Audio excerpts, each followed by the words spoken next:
Bon, une autre chose intéressante, je me suis trouvé dans le fond des scripts pour trouver des devices qui sont,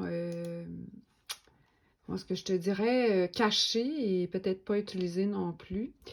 Donc, au début, je cherchais comme pourquoi j'ai des devices qui apparaissent comme non installés continuellement.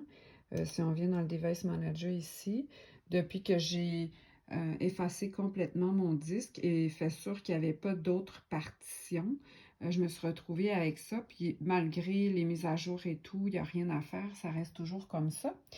Donc, on comprend que c'est possible que sont superflus. Donc, en faisant rouler le script que j'ai trouvé pour aller dans le fond, excusez les reflets, là, identifier quels sont les devices justement qui ne sont pas installés, on peut tout de suite se poser la question, qu'est-ce que c'est que cette affaire-là ici? Je pense que c'est ce qu'ils appellent peut-être même un rootkit, je ne suis pas sûre. J'ai cherché de l'information là-dessus, je ne l'ai pas encore trouvé.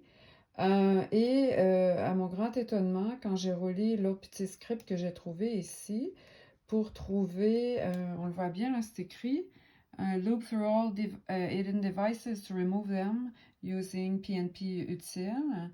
Donc, je viens de faire un factory reset sur cet ordinateur. Ça fait à peine 2 jours. Et regardez-moi la quantité de choses qui ont été supprimées. Quand même hallucinant. Hmm? Et dans ça, je veux voir aussi qu'est-ce que c'est chacun de ces appareils qui apparaissent parce que on dirait avec le mot, c'est comme s'il y avait du développeur là-dedans. Et quand je cherche juste le dev, j'ai fait un copier-coller d'abord de ce qu'il y a dans PowerShell, dans Word pour rechercher des expressions spécifiques. 23 fois, ça apparaît euh, l'expression dev. Donc, on peut supposer que effectivement, il y a quelque chose d'un peu étrange si on a effacé autant de devices en seulement 2 jours. 2 jours. Et là, il faut savoir que j'ai vraiment formaté le SSD avant même de réinstaller Windows. Donc, si vous y connaissez plus que moi, je commence à investiguer tout ça avec les cours que je suis dans Certificat en cybersécurité.